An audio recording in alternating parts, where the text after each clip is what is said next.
권영철 선임 기자 어서 오십시오. 안녕하십니까. 권영철 선임 기자는 통신 요금 얼마나 휴대전화 통신 요금 얼마나 한 달에 한 8만에서 10만 원 사이 정도 되는 것 같은데. 와, 엄청 높은 요금 쓰시네요. 무제한 요금제인가 뭐. 기자니까 하기는 많이 쓰니까. 저는 한 6만 원짜리 쓰는데 한 통신사에서 한 30년을 하잖아요.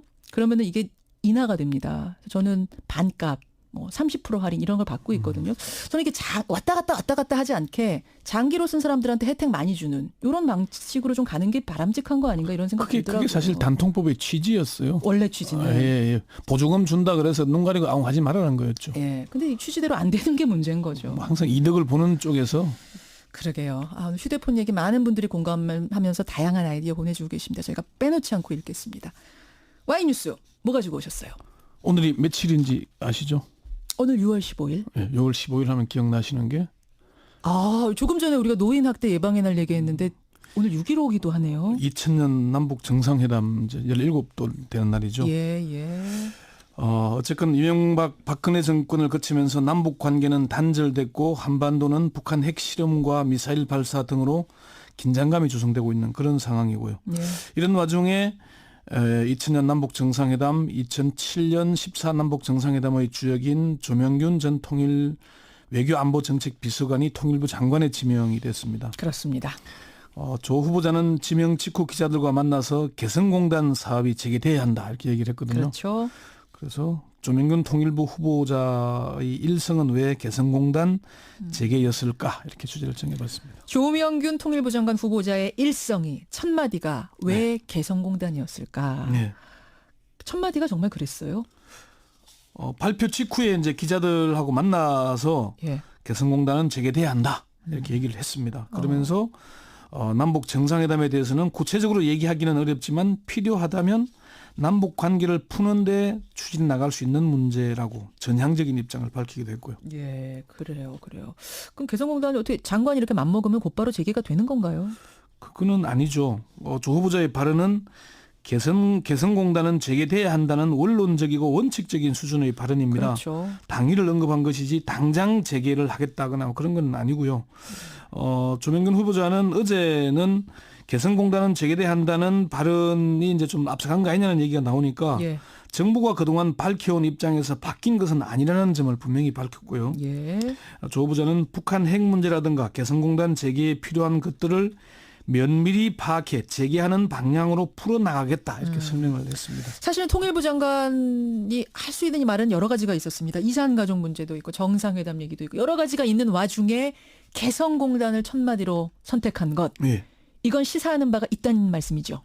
그렇습니다. 일단 다들 그렇게 받아들이고 있고요. 조 후보자가 개성공단 재개를 가장 첫 번째로 언급한 이유는 기자들의 질문이 먼저 나왔기 때문이라고 일단 설명을 했어요. 기자들이 물었어요, 먼저. 조 후보자에게 왜 지명받자마자 일성으로 개성공단 재개를 언급했느냐 이렇게 물었더니 예. 질문이 개성공단 재개를 묻는 게 앞서 나왔고 기자들이 다른 현안까지 말할 기회가 없었을 뿐이다. 그렇게 얘기를 하더라고요. 이거 첫 번째 이유는 들으니까 조금 김 빠지는데요.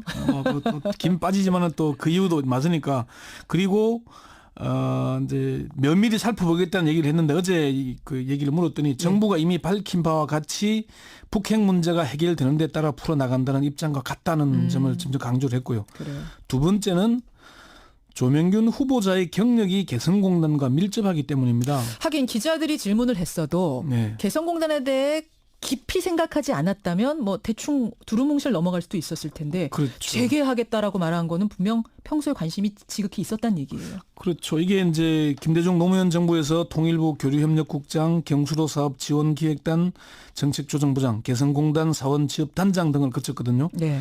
그러면서 개성공단과 철도 도로 연결, 금강산 관광 등 3대 남북 경제협력 핵심 사업 실무를 맡았습니다. 예. 개성공단 사업지원단장 때는 개성공단 출범 기반을 다지는 데 주도적인 역할을 했고요. 그렇군요. 그만큼 깊이 관련돼 있기 때문이고 예. 청와대도 조명균 통일부 장관 후보자를 지명하면서 남북 회담 및 대북 전략에 정통한 관료 출신으로 새 정부의 대북 정책과 남북 문제 현안에 대한 이해도가 높고 정책 기획부터 교류 협상까지 풍부한 실전 경험을 가진 정책통이다 이렇게 소개를 했죠. 그래요. 일단 개성공단과 밀접한 경력을 가지고 있다는 점이 두 번째 이유. 세 번째는 뭡니까? 문재인 대통령의 개성공단 재개에 대한 확고한 의지가 반영됐기 때문이다는 분석입니다. 대통령의 의지도 들어갔을 거다. 문 대통령은 개성공단 폐쇄 1주년인 지난 2월에 정권 교체를 이루면은 당초 계획대로 개성공단을 2단계 250만 평을 넘어서 3단계 2천만 평까지 확장하겠다는 입장을 밝혔습니다. 예. 문 대통령은 자신의 페이스북에 개성공단은 작은 통일이라면서 남북 경제협력의 성공 모델이며 중소기업의 활로이자 한계에 이른 우리 경제의 숨통이었다고 밝혔거든요. 그래요. 이런 의지가 조명균 후보자의 얘기가 나온 게 아닌가. 근데 사실은 이제 이명박 박근혜 정권에서는 계속 나왔던 얘기가 퍼주기 아니냐, 퍼주기 아니냐라는 얘기가 있었던 거잖아요. 퍼주기라고 공격을 하고 사실을 오도한 측면이 있죠. 실제로는 북한보다 우리가 얻은 게 훨씬 많다는 건 알만한 사람은 다 알거든요. 그래요. 이게 뭐 이제 구체적으로 수치상으로 나온 것도 있습니까? 현대경제연구원이 이제 10주년 때 분석을 했었거든요. 예. 분석을 해보니까 남한은 32억 6천만 달러의 내수 진작 효과, 북한은 3억 8천만 달러의 외화 수입을 했으니까 거의 10배 가까이 차이가 나죠. 이득에서. 그러네요. 문 대통령도 그때 페이스북에 올린 글에서 실제로 개성공단을 통해 우리가 얻은 것이 훨씬 더 많았다. 우리가 북한의 5만 노동자들에게 임금을 지급했지만 우리 업체 200여 개에 협력업체만 5천여 개였으니까 이를 통해 우리가 얻은 이익이 수백 배 더 컸다 이렇게 설명을 한 거죠. 수치상으로도 증명이 됐다. 네. 우리가 더 이득이다. 그래요.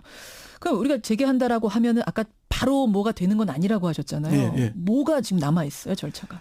이게 가장 핵심적인 문제인데요. 이명박근혜 정부에서 대북 경협을 이른바 퍼주기로 규정하면서 남한에서는 북한에 베푸는 시해 정도로 얘기하는 사람들이 많았잖아요. 그런 인식이 많았죠. 예. 그런데 현실은 그렇게 녹록한 게 아닙니다. 정부의 한 고위 당국자도 우리 국민들이 오해하는 게 개성공단을 우리가 하겠다면 다 되는 것으로 아는데 그렇지가 못하다. 그렇죠. 남과 북 서로의 입장과 조건이 있다. 그걸 조율하는 게 간단하지 않을 거다 이렇게 얘기를 했어요. 간단치 않다. 예. 우리 정부가 적극적으로 나섰는데 북한이 거부한다면 개성공단 재개는 난망할 수 있다는 겁니다. 지난해 개성공단 폐쇄를 이제 뭐 철수하니까 북한이 폐쇄를 하면서 이렇게 얘기했잖아요.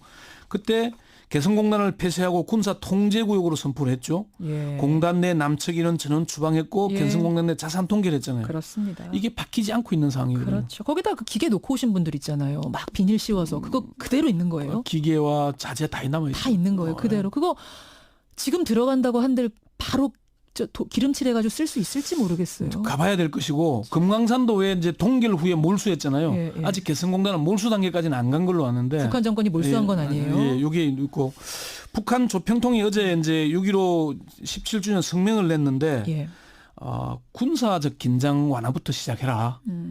뭐 민간 교류이 아니고 군사적 긴장 관계가 풀려야 된다 이렇게 얘기를 하게 됐었어요. 자, 일단 북한의 태도가 어떨까가 하나 문제고 네. 사실 우리 내부에서도요. 네.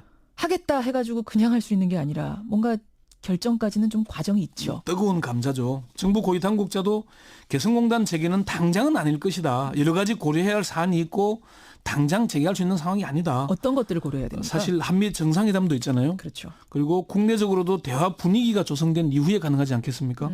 유엔 제재 문제가 있는데 그 문제도 유엔과의 관계에서 풀어야 되겠죠. 하긴 유엔은 강력하게 대북 제재를 하고 있는데 우리 혼자 개성공단 풀어주겠습니다. 이렇게 하기가 또 분위기가 쉽지 않겠네요. 국제적인 관계에서 풀어야 될 것이고 북한 핵 문제나 미사일 발사 문제가 계속 이어진다면은 또 여건 조성이 어렵지 않겠습니까? 그렇겠네요. 그런 문제가 있을 겁니다.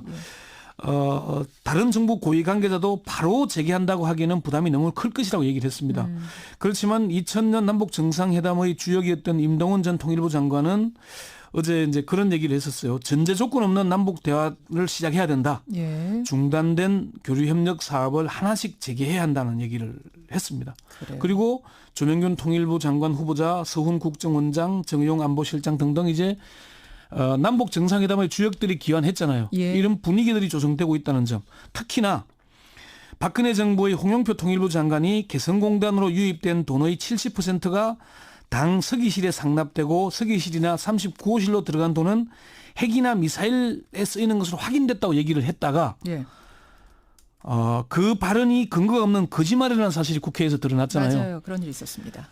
그러니까 이제 개성공단 재개에 대한 긍정 여론이 부정 여론보다 앞서고 있고 예. 이런 점들로 볼 경우에 시간이 조금은 걸리겠지만은 개성공단 재개는 이제 멀지 않을 것으로 보입니다. 그래요. 조명균 통일부 장관 후보자의 일성이 왜 개성공단이었는가 오늘 아주 꼼꼼하게 짚어주셨어요.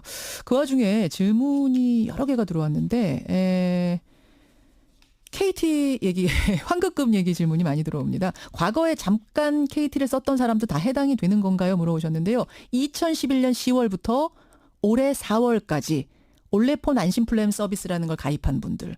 근데 본인도 모르게 가입한 사람이 대부분이랍니다. 988만 명. 잠깐이라도 해당됐으면 다 돌려받으실 수 있습니다. 권영철 선임 기자 수고하셨습니다. 네. 권영철 선임 기자 어서 오십시오. 안녕하십니까. 권영철 선임 기자는 통신 요금 얼마나?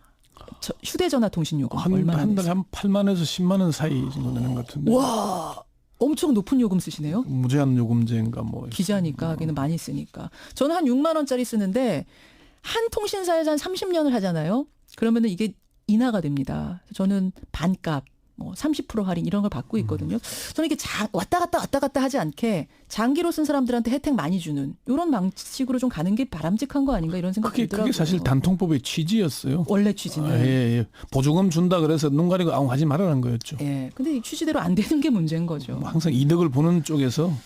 그러게요. 오늘 휴대폰 얘기 많은 분들이 공감하면서 다양한 아이디어 보내주고 계십니다. 저희가 빼놓지 않고 읽겠습니다. 와이뉴스 뭐 가지고 오셨어요? 오늘이 며칠인지 아시죠? 오늘 6월 15일. 네, 6월 15일 했더니 정부가 이미 밝힌 바와 같이 북핵 문제가 해결되는 데 따라 풀어나간다는 입장과 같다는 점을 점점 강조를 했고요. 그래요. 두 번째는 조명균 후보자의 경력이 개성공단과 밀접하기 때문입니다. 하긴 기자들이 질문을 했어도 네. 개성공단에 대해 깊이 생각하지 않았다면 뭐 대충 두루뭉실 넘어갈 수도 있었을 텐데 그렇죠. 재개하겠다라고 말한 거는 분명 평소에 관심이 지극히 있었단 얘기예요. 그렇죠. 이게 이제 김대중 노무현 정부에서 통일부 교류협력국장, 경수로 사업지원기획단, 정책조정부장, 개성공단 사원지업단장 등을 거쳤거든요. 네. 그러면서 개성공단과 철도 도로 연결, 금강산 관광 등 3대 남북 경제협력 핵심 사업 실무를 맡았습니다. 예. 개성공단 사업지원단장 때는 개성공단 출범 기반을 다지는 데 주도적인 역할을 했고요. 그렇군요. 그만큼 깊이 관련돼 있기 때문이고 예. 청와대도 조명균 통일부 장관 후보자를 지명하면서 이 파악해 재개하는 방향으로 풀어나가겠다 이렇게 설명을 했습니다. 사실은 통일부 장관이 할 수 있는 말은 여러 가지가 있었습니다. 이산가족 문제도 있고 정상회담 얘기도 있고 여러 가지가 있는 와중에 개성공단을 첫마디로 선택한 것. 네. 이건 시사하는 바가 있다는 말씀이죠. 그렇습니다. 일단 다들 그렇게 받아들이고 있고요. 조 후보자가 개성공단 재개를 가장 첫 번째로 언급한 이유는 기자들의 질문이 먼저 나왔기 때문이라고 일단 설명을 했어요. 기자들이 물었어요, 먼저. 조 후보자에게 왜 지명받자마자 일성으로 개성공단 재개를 언급했느냐 이렇게 물었더니 예. 질문이 개성공단 재개를 묻는 게 앞서 나왔고 기자들이. 다른 현안까지 말할 기회가 없었을 뿐이다. 그렇게 얘기를 하더라고요. 이거 첫 번째 이유는 들으니까 조금 김 빠지는데요. 김 빠지지만은 또 그 이유도 맞으니까. 그리고 이제 면밀히 살펴보겠다는 얘기를 했는데 어제 그 얘기를 하면 기억나시는 게 조금 전에 우리가 노인 학대 예방의 날 얘기했는데 오늘 6.15기도 하네요. 2000년 남북 정상회담 이제 17도 되는 날이죠. 예. 어쨌건 이명박 박근혜 정권을 거치면서 남북 관계는 단절됐고 한반도는 북한 핵실험과 미사일 발사 등으로 긴장감이 조성되고 있는 그런 상황이고요. 예. 이런 와중에 2000년 남북 정상회담, 2007년 14 남북 정상회담의 주역인 조명균 전 통일 외교안보정책 비서관이 통일부 장관에 지명이 됐습니다. 그렇습니다. 조 후보자는 지명 직후 기자들과 만나서 개성공단 사업이 재개돼야 한다 이렇게 얘기를 했거든요. 그렇죠. 그래서 조명균 통일부 후보자의 일성은 왜 개성공단 재개였을까 이렇게 주제를 정해봤습니다. 조명균 통일부 장관 후보자의 일성이 첫 마디가 왜 개성공단이었을까? 네. 첫 마디가 정말 그랬어요. 발표 직후에 이제 기자들하고 만나서 예. 개성공단은 재개돼야 한다 이렇게 얘기를 했습니다. 그러면서 남북 정상회담에 대해서는 구체적으로 얘기하기는 어렵지만 필요하다면 남북 관계를 푸는데 추진해 나갈 수 있는 문제라고 전향적인 입장을 밝히기도 했고요. 예, 그래요. 그럼 개성공단이 어떻게 장관이 이렇게 맘먹으면 곧바로 재개가 되는 건가요? 그거는 아니죠. 조 후보자의 발언은 개성공단은 재개돼야 한다는 원론적이고 원칙적인 수준의 발언입니다. 그렇죠. 당일을 언급한 것이지 당장 재개를 하겠다거나 그런 건 아니고요.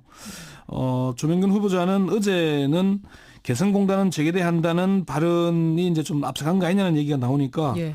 정부가 그동안 밝혀온 입장에서 바뀐 것은 아니라는 점을 분명히 밝혔고요. 예. 조 후보자는 북한 핵 문제라든가 개성공단 재개에 필요한 것들을 면밀히